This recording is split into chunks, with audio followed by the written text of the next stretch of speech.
Ya, assalamualaikum, selamat malam untuk teman-teman kosan nih, bareng lagi dengan Ivan Belva. Malam hari ini masih tetap di kosan Ivan Belva. Kita ngobrol santai bareng dengan Ivan Belva. Dan seperti biasa nih, malam hari ini kita bakal ngobrolin sesuatu hal yang mungkin banyak hal yang ingin diketahui dari seorang bintang tamu kita, ya. Karena kita bintang tamunya juga ganti-ganti dari berbagai profesi, dari berbagai kebiasaan, dan juga mungkin berbagai hal yang akan kita temui di sisi balik dari seorang bintang tamu yang akan hadir bersama kita, ya.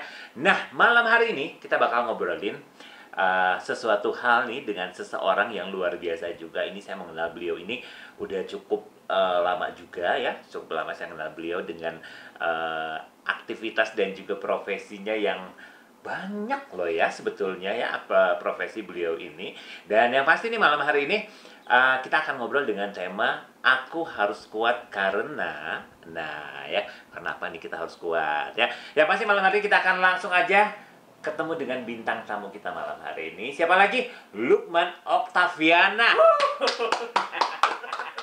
Selamat malam. Selamat malam. Selamat datang di kosan Ivan Belva. Sudah pilih kamar di atas? Sudah. Ah iya. Mau yang berapa? Ada yang 800, ada yang 1.200.000, ada yang 2.500.000. Saya mau yang 5 juta. Yang 5 juta. Ya, kalau 5 juta itu berarti kamar mandi di dalam itu ada 3.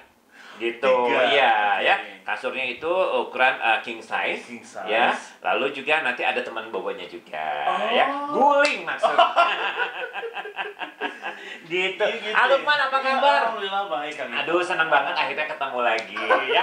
Barusan manggil apa? Manggilnya Bapak Kos. Bapak Kos. Iya, Bapak ya. Kos. Gitu.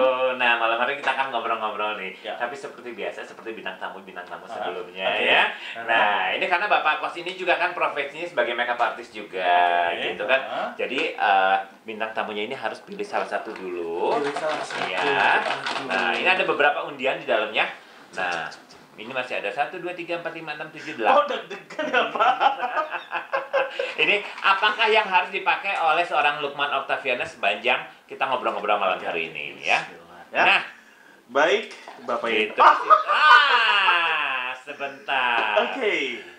Karena di situ sebetulnya ada eyeshadow, lalu juga ada lipstick, ada bulu mata, dan juga ada yang lainnya. Kira-kira apakah yang harus dipakai oleh Lukman Oktaviana? Dan ternyata malam hari ini adalah bulu mata. Bulu mata. Ya, kesampaian deh. Kesampaian deh pakai bulu mata gitu kan. Nah, tapi kan Lukman ini pakai kacamata, ya. Terus kalau pakai kacamata kayak begini, Kita dibuka aja. dibuka aja. Emang masih bisa lihat? Ya kayak lolong bonconong aja mungkin. Nggak apa-apa kalau begitu. Kita harus tempatkan sesuatu itu di tempatnya. Di tempatnya, Ya, Pak, betul. ya. Ya. Berarti kalau bulu mata itu dipasangnya di mana? Di mata. Di mata, ya. Kok kayaknya rasanya seneng-seneng banget gitu ya? Seneng ya. Ya. Gitu, sebentar. Jadi kalau bulu mata ini teman-teman ya, biar kuat itu pakai lem. Pakai lem, Pakai betul. lem, ya? Iya, ya. Pakai lem. Jadi jangan pakai remeh sangu. Jangan pakai Itu remeh nggak akan sungguh. kuat, Atau ya. dicari kaheman juga nggak bisa, ya. Apa itu?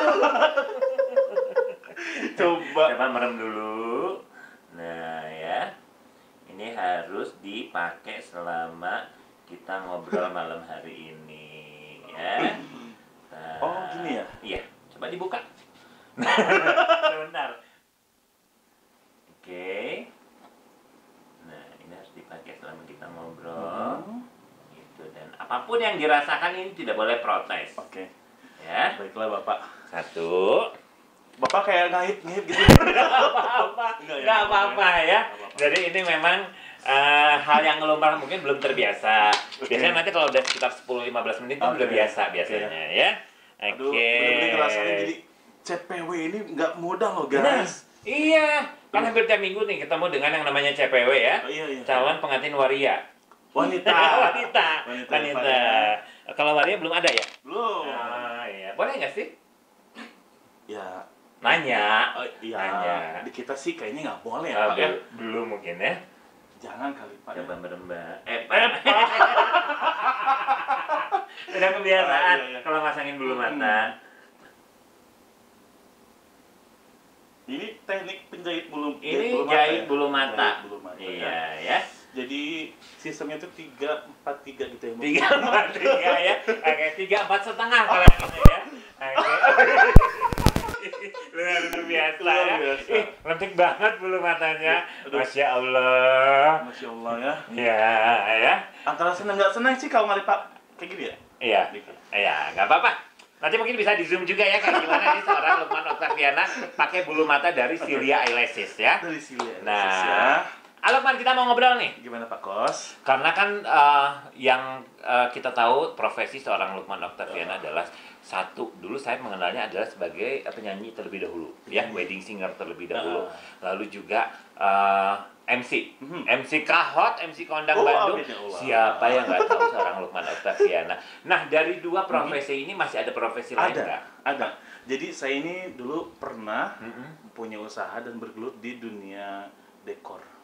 Oh, Ya, jadi saya floris. pernah jadi florist Pernah juga. jadi Itu tahun florist. berapa? Itu dari keluar SMA tahun berapa lupa sih. Heeh. Dan waktu itu sempat Tiba-tiba jadi florist? ya mungkin senang aja ya. Heeh. Karena memang dari kecilnya dunia saya adalah dunia pernikahan. Gitu.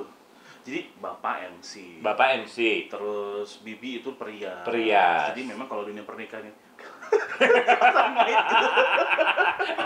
Nah, itu tidak boleh di ini ya. Jadi ya dulu pun juga sempat ikut di salah satu pameran pernikahan. Lomba merangkai bunga dan alhamdulillah juara satu. Aduh ya Allah, luar biasa Sih. sekali ya. Jadi sebagai MC udah jelas, lalu juga wedding singer iya, lalu juga jadi florist juga iya ya. Jadi aku ngalamin banget ketika lihat orang-orang dekor gitu ya, tidur di bawah meja, di belakang tuh ngalamin banget. Ngalamin juga sampai ikut terlibat di dekorasi gedung Iya. juga. Gitu ya. Nah, proses dari yang pertama ini adalah berarti dari florist dulu. Iya, Dari florist dulu, dari florist beralih ke wedding singer, dari wedding singer beralih ke MC. MC. Nah, ya. Nah, apa sih yang pertama kali maksudnya yang pertama kali pertimbangan seorang Lukman Oktaviana untuk menjadi terlibat di sebuah pesta pernikahan ya. Kita berbicara di wedding singer dengan di MC. Oke. Jadi sebetulnya cita-cita saya dulu kalau ditanya, aku dipanggilnya Deden sih ya. Oh, Deden, ya. Ada Deden tah yang kenal yang jantan MC sareng wedding singer. Kalau misalnya Bapak Den, Heeh. hoyong jantan naon ke teh? Iya. Artis. Cita-cita kecil ya dulu teh. Artis gitu.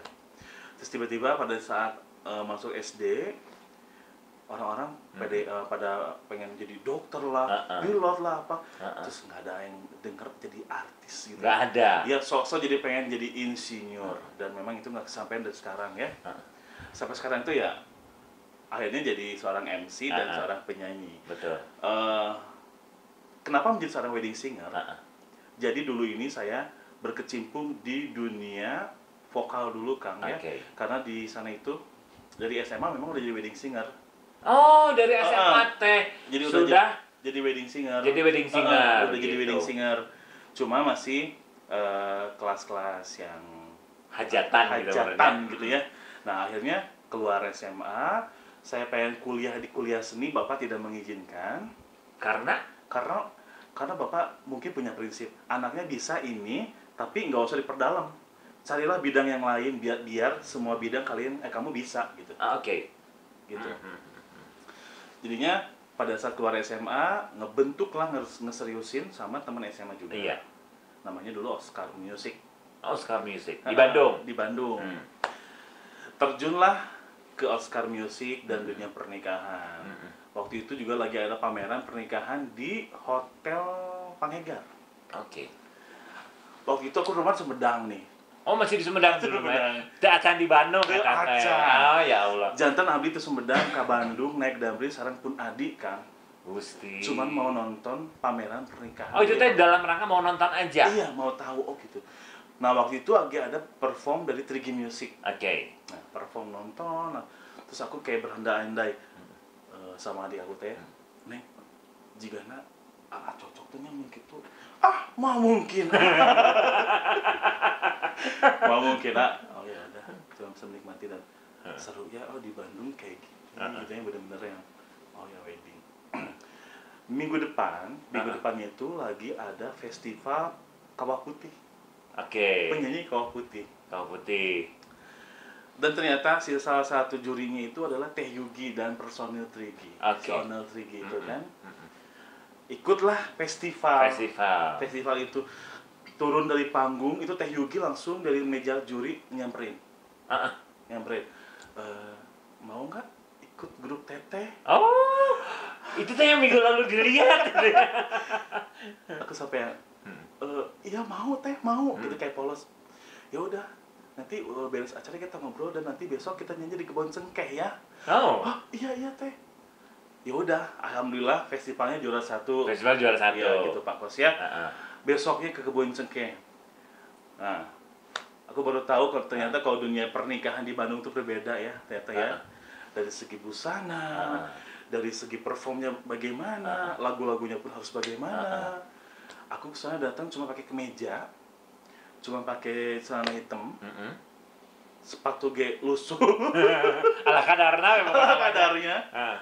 Datanglah nyanyi dan disuguhin list lagu yang banyak. Dari 10 list lagu aku cuma nyanyi bisa 2. Dari 10 lagu yang bisa dibawain cuma 2. Cuma 2. Lagunya apa dulu? Lagunya dulu Endless Love. Endless Love. Sama lagu Cinta Putih ya, Kasih Putih ya. Kasih Putih. Biarkanlah. Iya, Kasih Putih. Oke. Jadi cuma 2 yang bisa dipegang. Iya.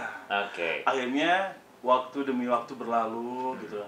Ditetapkanlah sebagai penyanyi wedding. Oke. Itu berarti dimulai di tahun berapa tadi? Di tahun 2000. Di Puri Cengkeh itu? 2010 ya. 2010 ya. Itu berarti mengawali di wedding singer dulu sebetulnya ya. Nah, ini terus berproses di wedding singer. Iya, sampai berapa lama? Berapa lama ya? Agak lumayan lama sih sebetulnya. Oke. Nah, dikasihlah pilihan akhirnya. Karena kan wedding singer pun juga ada sesi ngomongnya ya. Kami ucapkan selamat datang, bla bla bla bla bla. Terus ada sesi di mana aku udah males ngapalin lagu. Ya. Karena kan pengantin sekarang mah request. Iya. Gitu kan, kalau nggak dinyiin komplain. Nah, aku takut. Akhirnya aku dikasih pilihan. Badai MC, badai nyanyi. Iya. Badai MC, badai nyanyi. Akhirnya dengan nekat MC WT. Akhirnya memutuskan untuk jadi MC. Oke. MC leres, MC sok jadi penyanyi menurut saya. Iya. MC lah yang bagus. Gitu. Tapi memang betul mungkin ya, karena kalau perbedaan dari MC dengan si wedding singer ini, wedding singer masih terus harus mengejar lagu ya. Iya. Oke. Sampai sekarang kalau wedding singer harus mengejar lagu. Beda dengan MC. Beda dengan MC. Tapi Kang, MC pun juga tidak tok kayak gitu. Nah, MC pun juga harus tetap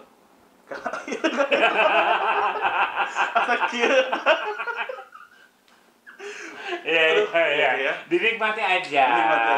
Dinikmati aja Lukman ya.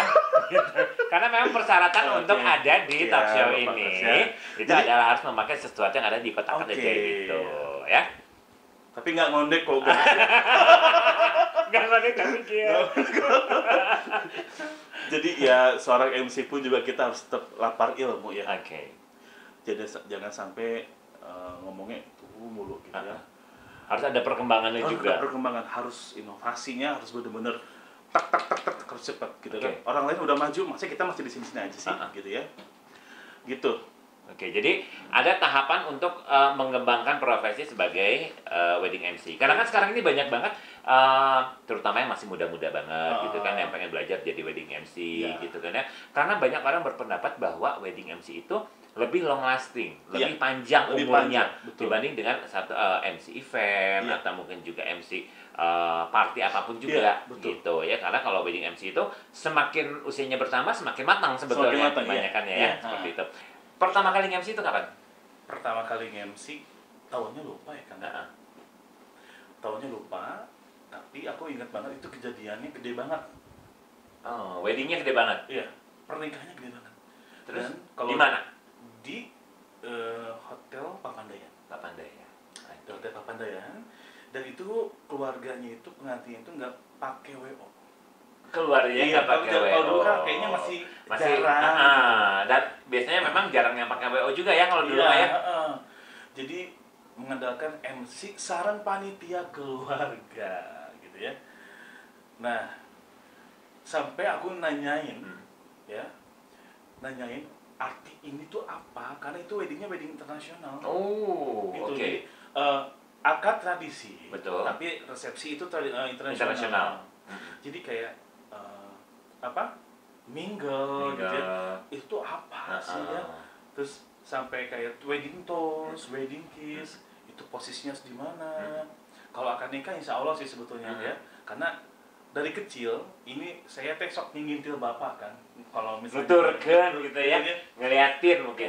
Ngeliatin bapak nggak ngajak sekali nge-MC aja aku teh nangis. Jadi Harus ikut gitu ya. Jadi resepnya ngali panganten. Aduh, pengantinnya pakai sigar. Jadi bener-bener ngikuti gitu ya. Jadi kalau akad nikah sih apa yang bapak omong, itu aku omongin. Nempel gitu, asal nempel gitu. Oke. Gitu. Itu prosesi akad nikah. Prosesi akad gitu, nikah. Ya. Terus saya juga ngalamin kalau misalnya si teks itu yang akan saya baca tulis. Oke. Gitu. Masih reading gitu kan ya MC-nya. Nah, pas resepsi sisir AC. Terus aku sok-sok berdiri, itu nggak pakai cue card, itu nggak pakai cepitan. Terus aku nggak sekarang mah ada cue card. Sekarang dulu mah rundown acara yang dilipat. Iya. Buku gitu ya. Kayak gini ya. Gitu. Tiba-tiba AC-nya entah itu volume nomor berapa, terbang lah. Brrr. Ada momen cicing dulu kan. Itu tuh makanya catatan hunkul. Nama pengantin lupa. Aduh. Ya. Terus gimana? Ya namanya MC kan harus bener-bener ya, harus apa ya? Banyak cara yang harus dilakukan seorang MC gitu. Biar nggak kelihatan bodoh banget gitu ya. Akhirnya saya sosok aja ngobrol pengantin. Saya tahu panggilan. Trik ya ini mah ya sebetulnya. Oke, Shelly apa yang dirasakan Shelly pada malam hari ini? Gitu. Oh, saya bahagia. Padahal mah sambutan teh udah nungguin di bawah kan bapaknya pohon. Oh ya, sampai ibu bapaknya aku ajak ngomong. Gitu ya. Improve makanya mah ya. Gitu ya. Improve. Dulu kan saya nggak ada asisten ya. Oh iya, kalau dulu belum ada asisten. Kalau sekarang Octaviana asistennya 12. Jadi MC di panggung utama ya, asistennya kanan kiri depan belakang itu ada gitu ya. 12 asistennya Lukman Octaviana. Gitu kan. Jadi akhirnya ada momen aku harus ngambil si itu. Gitu ya. Si kertas itu teh. Berjalanlah. Ngomong itu teh sampai menghabiskan waktu 10 menit. Iya. Dipanggil si bapak itu. Ya untungnya pada nurut sih semua, alhamdulillah ya. Akhirnya ya berjalan kan. Berjalan dan terakhir yang selalu aku tunggu-tunggu di antos-antos, wah saya bisa, itu kan jadi ribet ya, maksudnya itu melebihi uang yang dapat sebetulnya. Nah dari sanalah aku benar-benar semangat kan. Ya. Jadi itu udah berjalan berapa lama nih dari pertama kali nge-MC sampai dengan sekarang di tahun 2020? Kurang lebih bisa kurang atau lebih 10 ya kalau nggak 10 tahun? Iya. 10 tahun. 9 atau 8 gitu ya. Ya bisa kurang, bisa lebih lupa sih. Iya. Itunya kan. Jadi udah kurang lebih sekitar 10 tahunan lah ya. Nah, dari perjalanan selama 10 tahun itu yang pasti kan kita juga menghadapi klien yang beda-beda kan, calon pengantin yang beda-beda. Ada yang santuy gitu kan, ada yang memang detail banget gitu kan, ada yang mungkin request Lukman harus begini ya, nanti looknya ya, nanti Lukman harus begini ya ngomongnya. Itu kan berarti berbagai macam karakter yang sudah ditemuin ya. Yang paling unik, karakter seperti apa pengantinnya? Yang paling unik itu ketika saya diminta harus pakai baju pantai. Oh, wedding pakai baju pantai. Wedding pakai baju pantai. Nah kalau sekarang kan zaman-zamannya udah pakai bisa jas, celana pendek. Betul. Kalau dulu mah kan mentok banget. Iya. Nggak ada inspirasi siapa sih gitu ya. Lu harus lihat di mana. Dulu kan zaman-zamannya belum ada Instagram. Jadi saya teh akhirnya nyari ke Cimol kan. Cimol tuh Gede bage. Nguruy. Itu nguruy. Mendapatkanlah waktu itu aku masih nggak berani pakai celana pendek ya. Aku pasti pakai celana panjang. Tapi pakai stocking. Celana panjang. Dulu badannya sih masih gemuk banget, Dan itu celana panjang khusus ibu hamil. Oh, oke. Ya, udah mentok, ya udah akhirnya aku beli itu teh, harganya 7.000 ah. 7.000 aja di dulu Cimol, mah ditawar. Iya. Zaman susah dulu 7.000 aja ditawar, harus sampai 4.000. Terus baju pantai, kemeja pantai, tuh kumaha gitu ya, kumaha. Akhirnya itu ada baju kiloan yang harganya sekilo aja 2.000. Sekilo itu teh. Itu berarti kan isinya banyak kan ya, berapa baju gitu kan? Ya, hanya kebeli dan itu sih sampai sekarang nggak. Yang paling unik ya? Iya, terus memang aku nggak ngontrol, nggak ngontrol itu baju nggak dicuci lagi. Dan bujurnya soek. Nggak apa-apa, itu bonus. Karena memang harganya murah. Ya. Dan kok aku tuh bodoh banget. Nah, itu bujurnya soek tidak tinggal itu kumaha ya. Karena udah mepet pisan waktunya waktu itu. Udah langsung dipakai aja gitu kan? Iya. Dan yang ngebilanginnya pengantin. Itu patahnya sobek, dan itu udah akhir resepsi. Akhir resepsi. Kebayang berarti kan semua orang seperti apa ngelihatnya ya? Pas celincing sampai gitu ya. Oh, ini mah baru naon gitu. Gitu. Itu udah paling unik ya. Nah, kan sebagai seorang MC ini adalah kontrol atau juga pengendali sebuah pesta gitu kan ya. Nah, kalau sekarang mungkin akan banyak dibantu dengan hadirnya wedding organizer gitu kan. Lalu juga yang banyak membantu untuk jalannya pesta. Otomatis kan pekerjaan seorang MC itu sedikit berkurang ya. Nah, gitu. Ya. Betul. Jadi apa sih bedanya dari dulu sebelum ada WO dengan sekarang ada WO yang dirasakan oleh Lukman? Nah, zaman sekarang kebantu banget dengan adanya WO. Dengan adanya WO. Dulu kalau nggak ada WO otomatis MC yang harus bergerak. Oke. Dari mulai ketemu sama pengantin gitu ya. Terus harus bikinin susunan acara. Sampai harus bikin meeting ya. Kalau dulu mah rapat ya, rapat koordinasi. Terus waktu itu ada rapat keluarga, ada rapat vendor ya. Itu tanggung jawabnya MC dulu ya. Tanggung jawabnya MC. Sampai yang harus ngecek pelaku akad nikah tuh MC juga. Yang harus telepon KUA tuh MC juga. Meskipun ada panitia keluarga, tetap yang kontrol itu adalah MC. Sampai harus menjadi stopper MC juga. Ya Allah. Tapi kalau dipikir-pikir maksudnya lancar-lancar aja sih alhamdulillahnya ya. Tapi kalau sekarang melihat ke belakang kayaknya aduh budak gitu kan. Nah, sekarang sih alhamdulillah adanya WO semua kebantu. Makanya bersyukur sih sebetulnya adanya wedding organizer sekarang. Nah, Lukman ini kan sudah menjalani atau juga mungkin memandu acara itu dari acara maksudnya dari yang paling bukan minimalis ya, mungkin pesta yang paling kecil sampai dengan pesta yang paling megah gitu kan ya. Nah, bebannya sama nggak sih atau beda? Bebannya sama aja. Bebannya sama aja. Dan semuanya memang harus disamain kan, ya. Jangan sampai acara kecil biasa aja deh gitu maksudnya. Enggak. Tetap mau klien kayak gimana, saya harus seperti apa kerjanya. Dari A sampai Z itu sama kan. Jadi tidak ada perbedaan. Akad nikah sampai ke resepsi itu sama berarti prosesnya sama, ya. Gitu. Apalagi kan kalau misalnya di akad nikah mah aya rasa benten di resepsi. Gitu Pak Kos ya. Kalau akad nikah kan gimana caranya orang tuh harus hikmah. Ya. Kalau nangis sih bonus. Nah, mungkin kita berikan tepuk tangan yang sangat meriah. Kan asa ini tidak pas betul momennya ya. Itu sih. Nah, berbalik lagi ke belakang ke 10 tahun yang lalu, otomatis kan sudah memutuskan untuk menjadi seorang MC profesional. MC profesional berarti kan menerima bayaran. Ya. Pertama kali dibayar berapa? Pertama kali dibayar, waktu itu masih sempat nge-MC dan nyanyi gitu ya. 250.000. 250.000 itu sekitar 10 tahun yang lalu berarti ya. 250.000. Masih ingat nggak duitnya dipakai apa? Kan beda tuh ya, pertama kali kita dapat duit dari yang kita kerja gitu kan maksudnya. Kerasa bahagia banget kan. Aku pakai buat beli jas. Berarti otomatis untuk modal ke depannya lagi. Tapi jasnya nggak mungkin di teller, dipinjamin. Tetap beli jasnya di Cimol. Tetap beli jasnya di Cimol ya. Karena kan memang akhirnya dengan uang segitu bisa jadi dapat berapa biji gitu kan. Benar.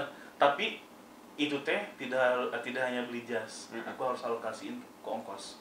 Karena rumah saya masih di Tanjung Sari kan. Masih di Sumedang saya.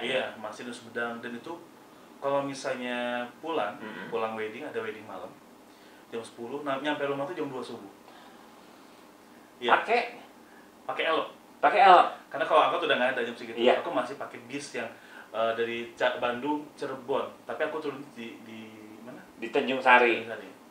Nah, kalau misalnya wedding paginya lagi besok, jam 4 pergi, nyampe gedung itu jam 7, jam setengah 7 atau jam 6. Oke. Ini sedikit bercerita ya, seorang Lukman Oktaviana ini ya. Ini MC yang memang paling orang sudah bilang tanginas ya.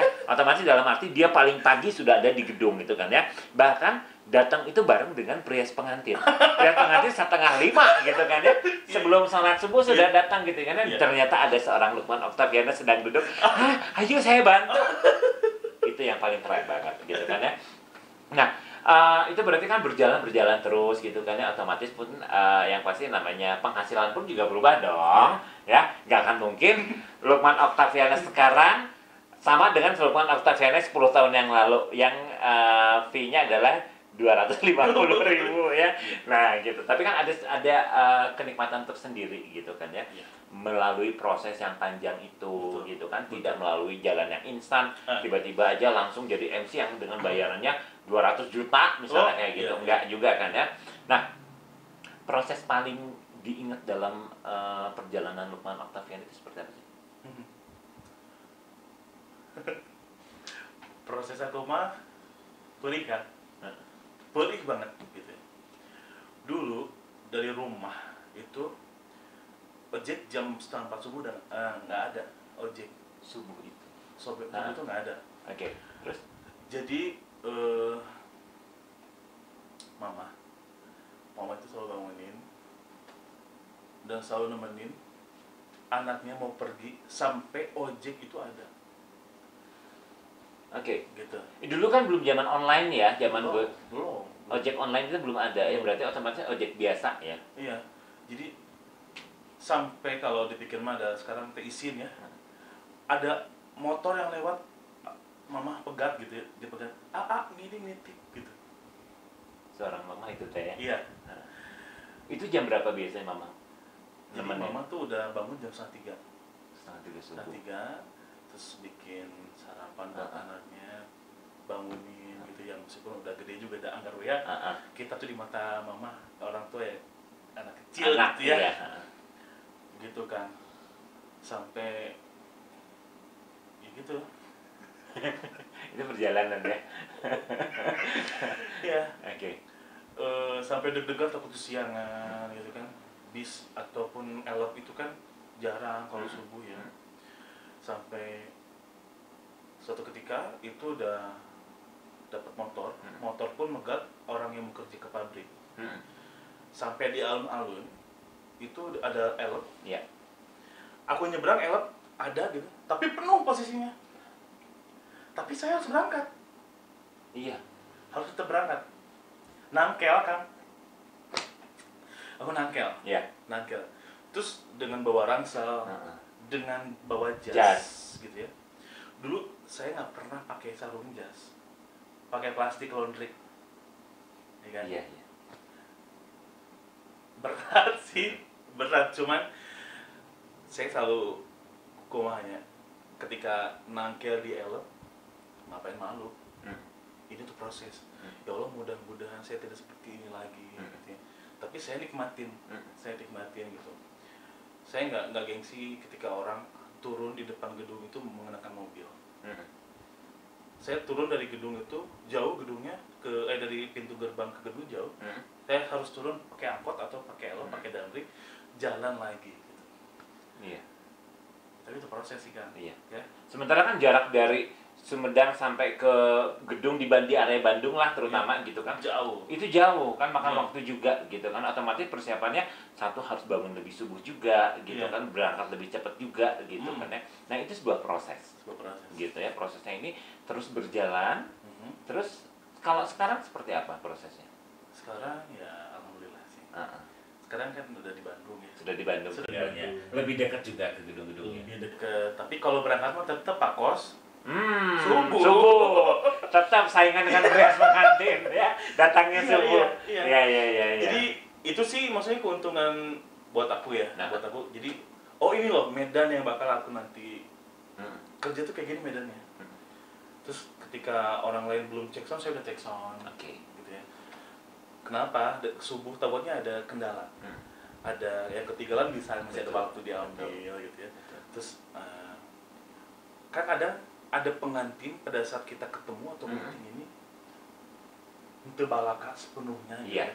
Nah, ketika subuh ini kan orang-orang masih sepi. Betul. Ternyata orang tua aku tuh gini-gini kan. Jadi Akhirnya bercerita gitu. kan. Oke. Banyak lah keuntungan datang subuh itu. Betul. Jadi ini pelajaran juga untuk teman-teman MC terutama ya, MC-MC yang mungkin baru merintis, Iya. baru memulai profesi sebagai MC gitu kan ya. Nah, ini adalah salah satu contoh efektivitas waktu Iya. gitu kan ya. Jadi pembagian waktu di mana kita datang lebih subuh otomatis juga orang juga akan lebih menghargai sebetulnya. Iya. Betul gitu Betul. ya.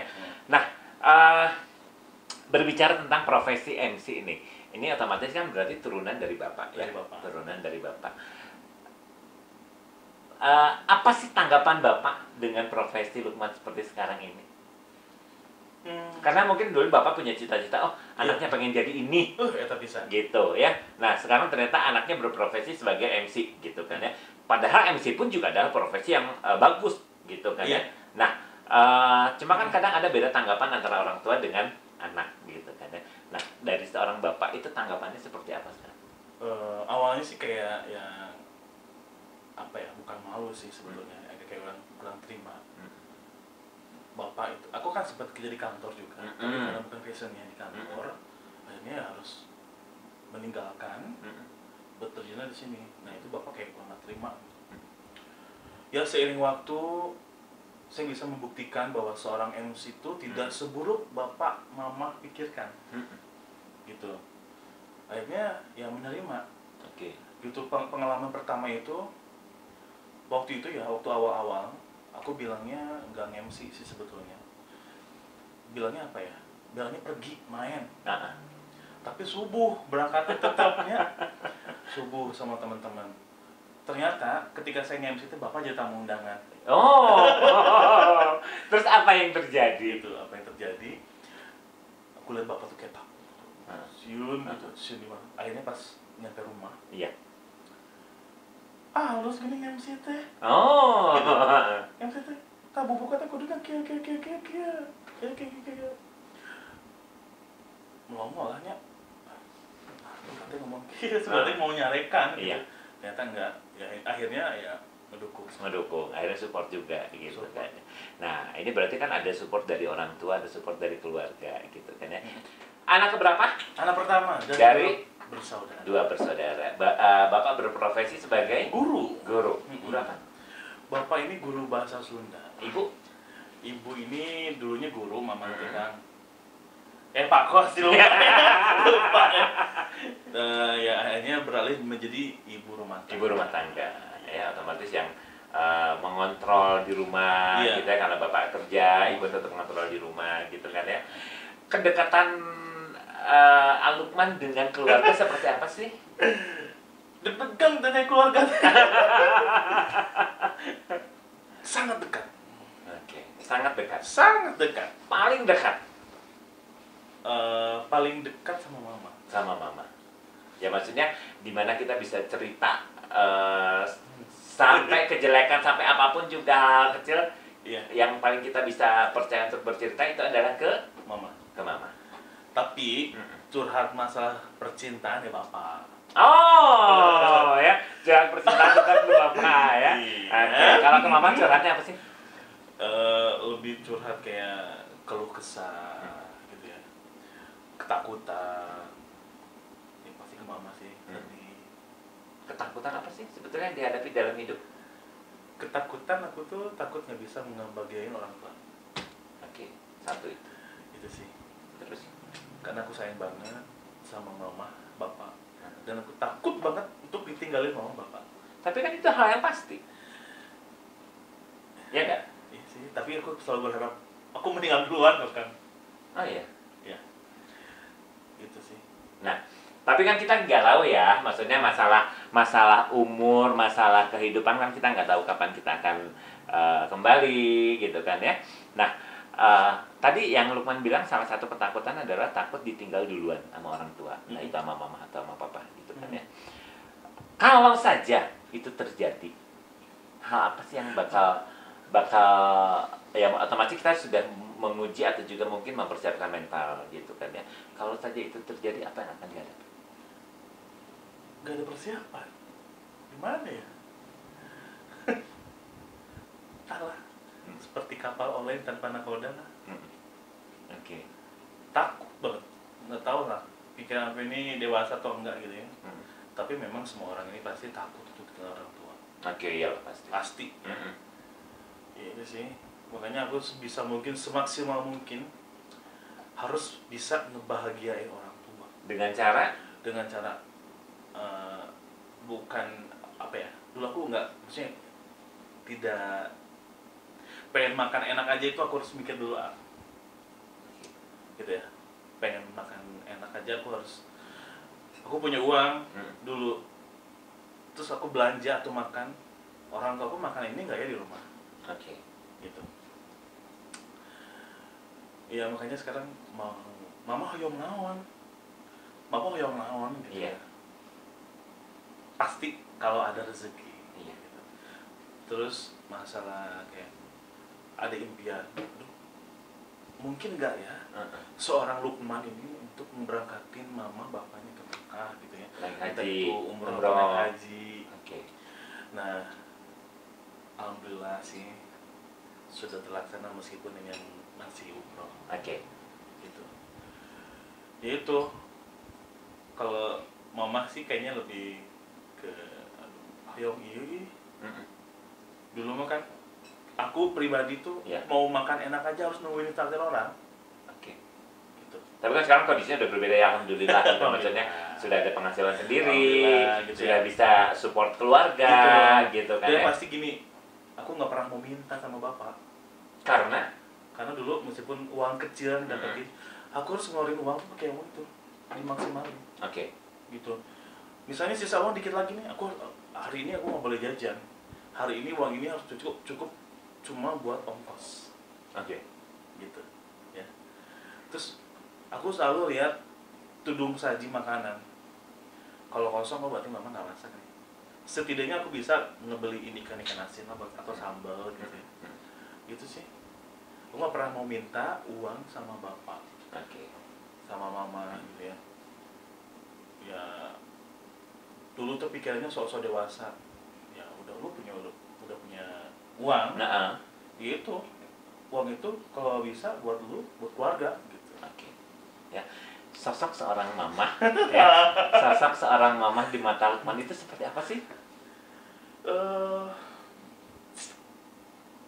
Mama itu apa ya?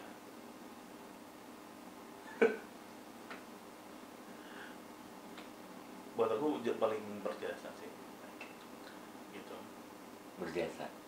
Terus ketika mama sakit aja itu mama kan sakit ya.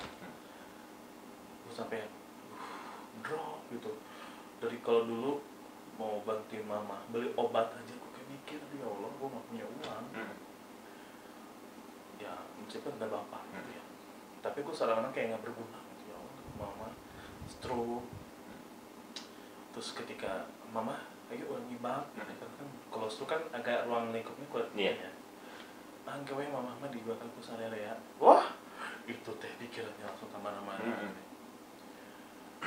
Terus mama itu misal lagi makan ya, aku beliin bakso misalnya, cuman buat mama tuh pura-pura buat mama mah terus warak sampai sakit gitu ya. Ibu ya kayak begitu ya biasanya memang. Iya. Oke. Terus ya kayak aku bener-bener pas perjalanan menjadi seorang penyanyi atau MC, mama selalu pengen ikut beberapa Lihat tahun, anaknya ada di panggung gitu beberapa tahun ke belakang pun mama masih pengen ikut untuk ke gedung. Mama nggak pernah makan, cuman oh iya budak orang ti gitu. Oh iya. Terus mama pasti nangis, padahal kan tiap saat juga lihat ya anak nyanyi, anaknya ngomong. Dulu aku pernah kalah festival. Ya mungkin kalau rezeki mah juara 1 kan. Iya. Jadi juara 3. Oke. Gara-gara lihat mama nangis. Oke. Heeh. Mama nangis, terus aku nggak bisa lihat mama nangis, nggak bisa lihat mama sedih, Iya. gitu ya. Apapun mama sakit hati itu sakit hati, Lukman. Iya. Oke. Gitu. Terakhir kali bilang sayang sama mama? Tadi Oke. aku selalu bilang, aku selalu gitu, selalu peluk gitu, selalu. Udah kebiasaan wajib itu ya Udah berarti. kebiasaan wajib gitu. Kalau misalnya berangkat mau kemana pun mau main, nggak sentuhan tangan sama mama sama bapak, itu kayak kepikiran, aduh aku nggak salaman sama mama, takut nanti nggak bisa salaman. Pikirannya kayak gitu. Aku selalu berpikir ini salaman aku ke mama itu ya apa ya, nggak boleh lupa, Harus boleh ada, lepas, ya. harus ada. Aku selalu berpikir ini takut terakhir gitu sih. Oke. Makanan paling kesukaan mama? Bakso. Oke. Berarti deket banget ya sama mama ya?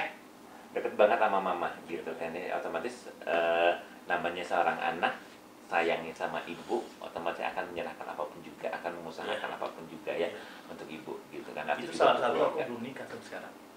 Oh, itu ada hubungannya ke arah situ juga jadinya ya? Kenapa? Ada cita-cita yang belum aku kejar. Adalah Aku pengen bikin rumah buat orang tua. Ketika saya meninggalkan mama sama bapak untuk menikah,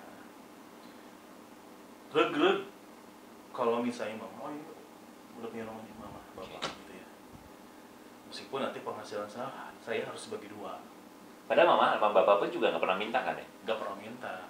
Justru memang sampai sekarang bilang, ya mama tanya gara-gara mampu ini mama bla bla bla. Aku selalu ngomong,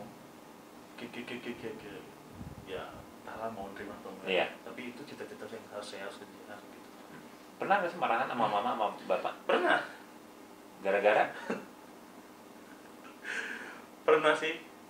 Dan itu bikin aku udah nyesal gitu. Kok bodoh banget nih Lukman gitu ya. Indung bapaknya, terus anaknya marah. Kan di agama juga bilang sama mama udah dosa ya gitu ya. Terus aku sering banget aku tuh bikin sakit hatiin mama, bikin nangis mama, pernah gitu ya, namanya juga manusia gitu sih. Oke. Nah, malam hari ini kan kita temanya adalah aku harus kuat karena titik-titik. Nah, untuk seorang Lukman Oktaviana, aku harus kuat karena mengejar cita-cita. Mengejar cita-cita. Salah satu cita-cita paling besar saat ini apa? Pengen bikin rumah. Ya itu, yang rumah untuk itu ya. Untuk rumah, untuk mama, untuk bapak gitu ya. Oke. Dan kalau memang sudah amin ya, amin dalam waktu dekat ini sudah terlaksana, apakah akan berlanjut dengan tahapan berikutnya? Tadi saya nggak mau nikah dulu sebelum bikinin rumah untuk mama, untuk bapak. Nah, kalau si rumah ini sudah terjadi, sudah sanggup terwujudkan untuk mama, untuk bapak, Insya Allah langsung akan menikah.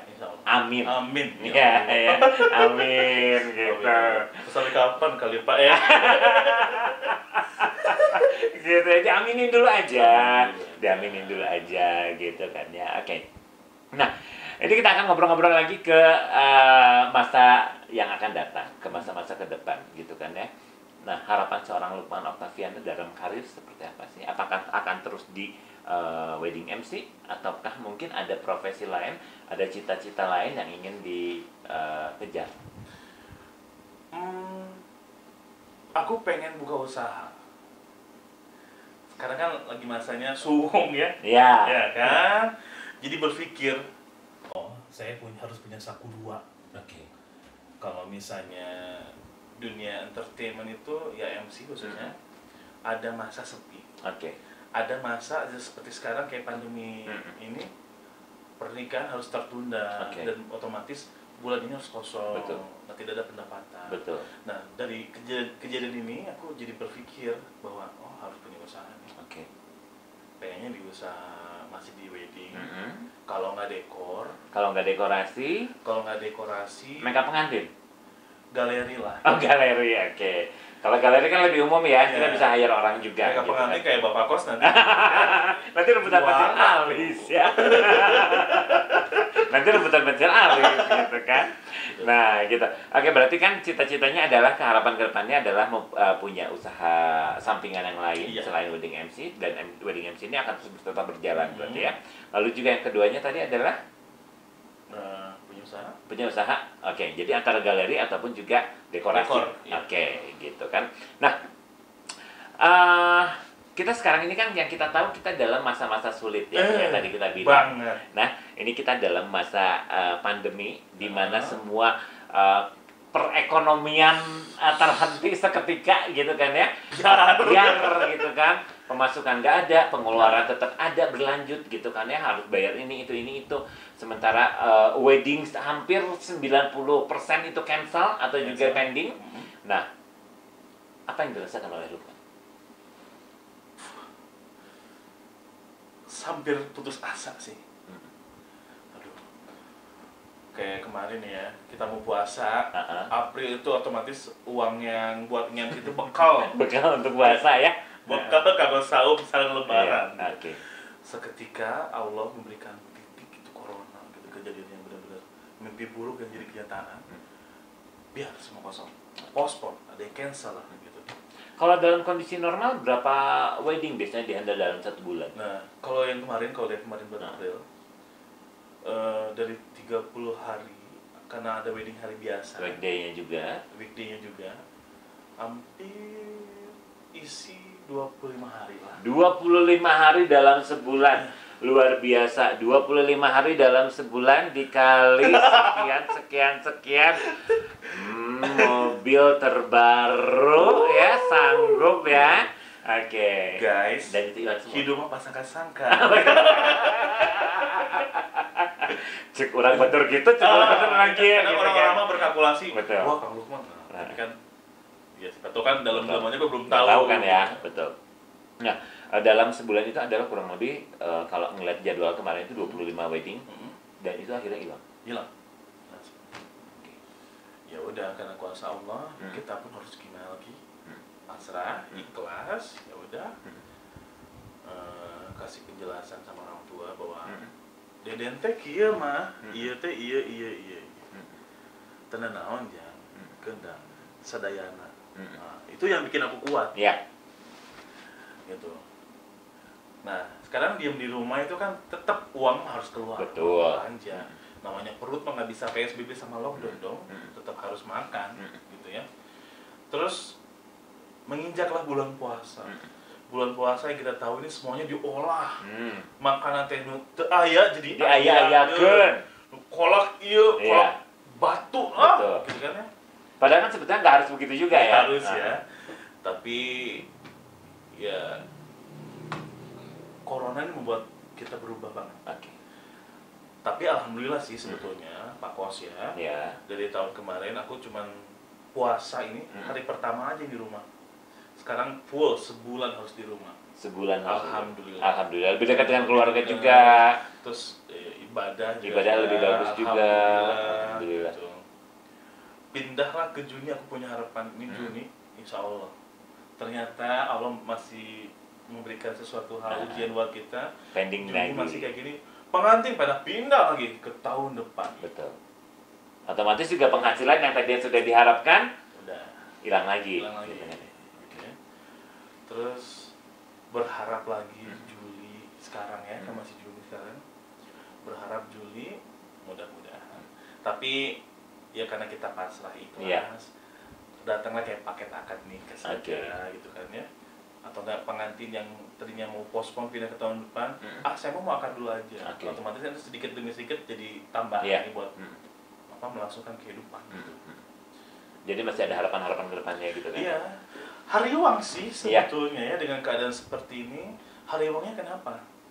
Ada sebagian orang yang mendapatkan uang dalam pekerjaan kita ini untuk makan aja udah alhamdulillah. Oke. Gitu ya. Saya masuk menghariwangkan Pak Kos. Iya. Ya. Saya punya asisten gitu ya. Otomatis mereka mendapatkan uang itu dari saya. Ketika saya tidak ada kerja, Gak ada event? terus mereka gimana? mereka pun juga ada tanggungan. Betul, betul. Gimana? Saya kayak gelisah gitu ya, gelisah. Meskipun saya kemarin masih ada paket akad gitu ya. Tapi hariwang gitu. Kumahanya mapak pengantin. Iya. Kumahanya musik entertainment. Teman-teman penari, teman-teman pemusik ya. Itulah. Itu yang paling dipikirin berat saat ini ya. Karena kan kita juga belum tahu ini sampai kapan. Betul. Gitu ya. Makanya di pikiran saya ini sebagai pekerja seni bahwa ini corona berbahaya. Oke. Gitu kan. Terus pemerintah membuat peraturan, kan membuat peraturan. Tapi peraturan pun juga kalau ada solusinya enak nih. Iya. Kalau kita sebagai pekerja seni mungkin apa ya, pemerintah nggak langsung memberikan bantuan. Ada mungkin, tapi kan tidak ke semua orang. Betul. Tapi kan kejadian ini tuh dampaknya ke semua orang. Nah, sebagai pekerja seni, sebagai orang yang bergerak dalam bidang jasa, ya, karena kita bukan menjual produk, bukan ya, dalam bidang jasa, ada solusi yang terbaik kah dari situasi sekarang ini yang didapatkan? Entah itu mungkin dari pemerintah ataupun juga mungkin dari solusi diri sendiri. Solusi dari pemerintah sekarang sih mungkin agak-agak ada ya. Ada ya. Ya kayak menerapkan sistem pernikahannya akad dulu. Akad dulu, oke. Notabene di sana boleh ada makeup artist, boleh ada MC. Itu pun kalau pernikahannya masih di luar KUA. Di luar KUA. Kalau di KUA kan otomatis cuma yang bergerak hanya makeup artist. Itu pun kalau pengantinnya di makeup. Iya, kalau enggak ya sudah cukup di umum gitu kan ya. Di umum gitu kan ya. Yang dirasakan kalau dari pemerintah mungkin bantuan-bantuan atau mungkin solusi yang memang nyata gitu saat ini? Yang memang nyata belum sih. Belum ada? Belum sih. Ya. Oke. Belum nyata. Ya. Bantuan berat gitu ya. Belum sih. Karena kan yang namanya seniman, pekerja seni, freelance ya. Itu otomatis kalau tidak ada event berarti tidak ada penghasilan dong. Betul. Ya. Betul nah, itu pun juga sebagai pekerja seperti itu, freelance seperti itu pun juga kan yang namanya makan itu pun juga tetap harus dijalani ya. Gitu. Nah, itu solusi dari pihak-pihak terkait mungkin berharap ada solusi dari pihak terkait sebetulnya. Harapannya apa? Harapannya wedding tetap berjalan. Ya meskipun kita harus mengikuti sistem protokol kesehatan yang diterapkan oleh pemerintah. Yang pasti saya berharap ya buat para pemerintah. Ya mungkin ada nih yang lagi nonton kita nih ya malam hari ini. Kita juga bukan kasihan sama garda depan gitu ya. Nah, bidang kita pun juga tidak hanya seorang makeup artist. Tidak hanya seorang MC gitu ya. Di belakangnya itu ada kayak dekor tuh ya. Kita harus mikir ungkut angkat G. Betul. Ya kan? Betul. Itu dapat uang yang itu tuh buat makan aja alhamdulillah gitu ya. Penari mapak pengantin itu kan krunya banyak. Betul. Ya kan? Musik entertainment. Orang sound system ya. Sound systemnya kayak foto asistennya, makeup itu asistennya gitu ya. It's okay kalau ownernya kan mungkin ada pegangan uang gitu ya. Kalau yang lainnya belum tentu tuh ya. Belum tentu punya juga ya. Itu sih. Makanya apa ya? Saya bukan selalu geremat gitu HDT ya. Pengen cepet ada solusi. Iya. Ya, Aika Corona nontos tantos Pak Kosnya. Pak Kos juga jangar. Ini anak-anak kos dari 250 kamar. Kemarin yang baru bayar cuma 2. Iya, itu pun juga bayarnya pakai beas. Gitu. Yang lainnya gimana? Yang lainnya atau nggak Bapak Kos maling bayar? Ada yang kabur ya. Lalu juga kalau yang kasbon mah banyak sama Pak Kos mah gitu kan ya. Bagaimana tuh udah kasihan juga. Karena kan Bapak Kos ini baik banget. Alhamdulillah. Gitu. Ini kan banyak yang kos di sini tuh dari luar kota, dari luar provinsi, nggak bisa pulang juga karena PSBB. Yang ngekos di sini tuh ada audisi. Ada audisi, gitu. Nanti tinggi maksimal berat badan kan. Gitu ya. Oke, ini kita masih ngobrolin tentang corona ini ya, tentang kondisi pandemi seperti sekarang ini. Harapan terbesar dari seorang Lukman nih untuk kedepannya melewati masa-masa sulit seperti ini apa sih? Harapan terbesar selain corona cepat udahan.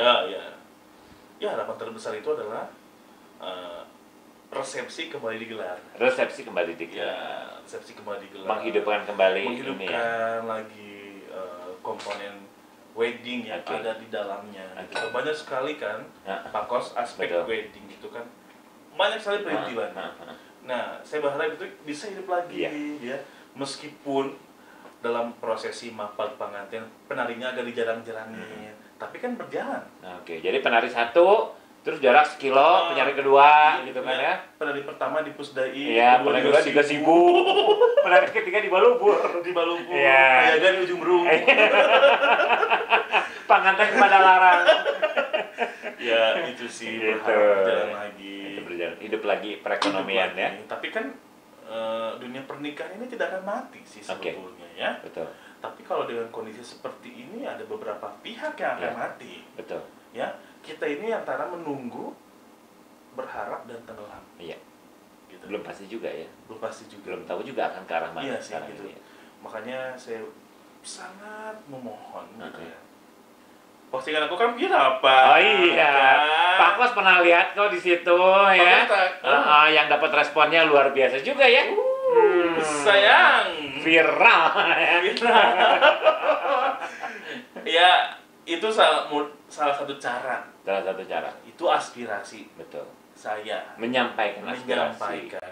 Tapi bukan untuk menuntut, bukan ya. Bukan untuk kita hanya menyampaikan aspirasi aja. Karena menjadi pemerintah orang yang bergerak di bidang pemerintah itu tidak mudah sih sebetulnya ya. Kita juga sadar sih. Betul. Cuman ya, dilihat gitu ya. Kita itu pernikahannya ini itu banyak banget. Atau mungkin sudah terlalu jangan. Ya. Banyak yang dipikirkan. Ya, saya tetap minta dipikirkan. Ya. Karena kita pun juga bagian dari masyarakat ya. Iya. Sekarang ya postingan kemarin itu pro kontra sih sebetulnya. Bapak Kos tahu kan ya? Tahu. Dan nanti teman-teman yang mau bisa DM. Bisa DM aja ke Instagram kami apa? @lukmanoktaviana_mc. Oke, lukmanoktaviana_mc gitu kan ya. Oke, ini kita kalau berpanjang lebar ngomong-ngomong masalah corona juga belum tentu ada solusi terbaik dan juga belum tentu kita akan ada gambaran seperti apa ke depan gitu kan ya. Oke, kita yang pasti hanya berharap bahwa satu, corona ini akan cepat selesai, ya akan segera berlalu. Juga yang kedua adalah ada solusi terbaik untuk para pekerja seni, pekerja wedding, dan juga reng-rengan di belakangnya kita gitu ya. Oke, pertanyaan terakhir nih, gitu kan, karena semua orang ini mengenal Lukman Oktaviana adalah sebagai MC yang jadi pilihan banyak orang dalam wedding atau juga dalam pernikahannya. Sebutkan 3 kata yang menggambarkan seorang Lukman Oktaviana. Mau sombong juga boleh, kalau di sini mau boleh. Boleh. Gak sombong hidup sayang. Satu baik. Oke. 2 sensitif. Sebelah mananya? Sebelah mananya? Semua. Ketiga baik, sensitif, bekerja keras. Oke, ya, luar biasa. Dan terakhir banget nih, gitu kan ya, untuk seorang senior nih. Kalau dalam pandangan saya ini adalah seorang senior ya. Lukman sudah masuk ke kategori berpengalaman lebih dari 10 tahun, ini adalah luar biasa sekali gitu kan ya. Untuk para teman-teman yang baru memulai profesi sebagai MC, yang ada sih yang memang masih mau belajar, tapi juga ada yang sudah melakcang ini nabeheung gitu kan ya. Gitu. Itu macam-macam kan ya, maksudnya karakternya. Dari seorang senior untuk junior-juniornya para MC-MC yang baru memulai. Karena ini yang dicari loh. Maksudnya masukan-masukan dari seorang senior untuk juniornya. Jadi sebetulnya bangga banget, regenerasi banyak banget, Pak Kos ya. Yang pertama ini jangan pernah bosan belajar, gitu kan. Seorang MC ini harus terus banyak mengasah kosakata. Oke. Ya kan? Jangan sampai nanti ada momen kosong, gitu, karena kita ngeblend.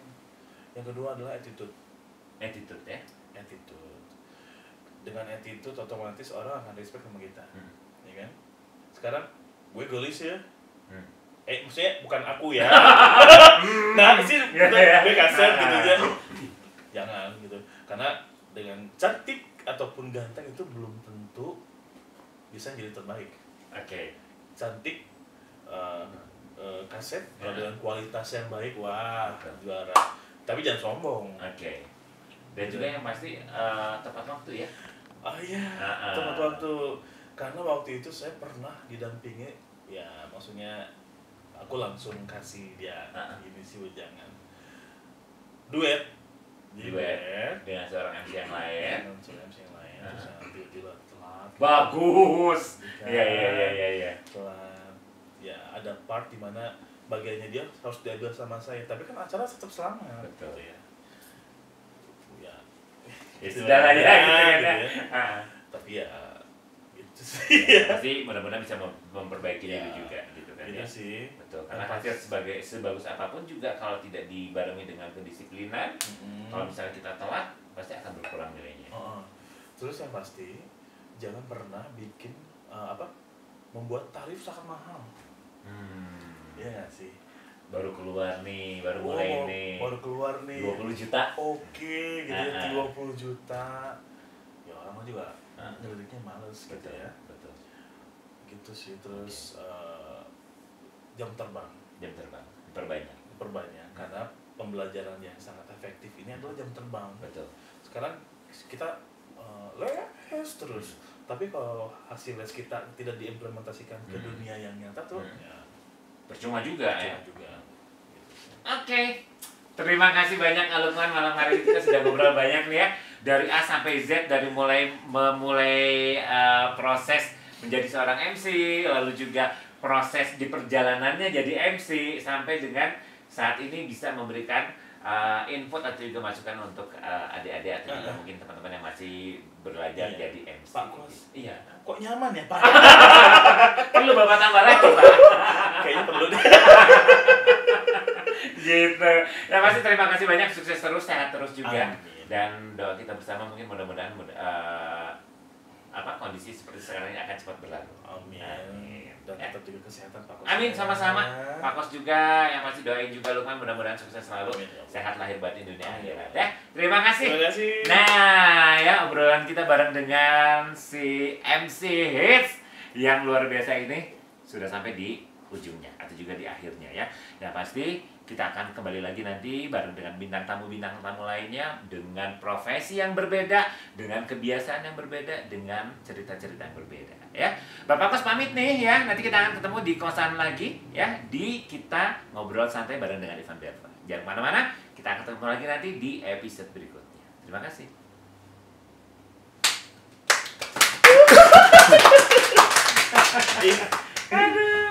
Bukan. Ya, foto kenal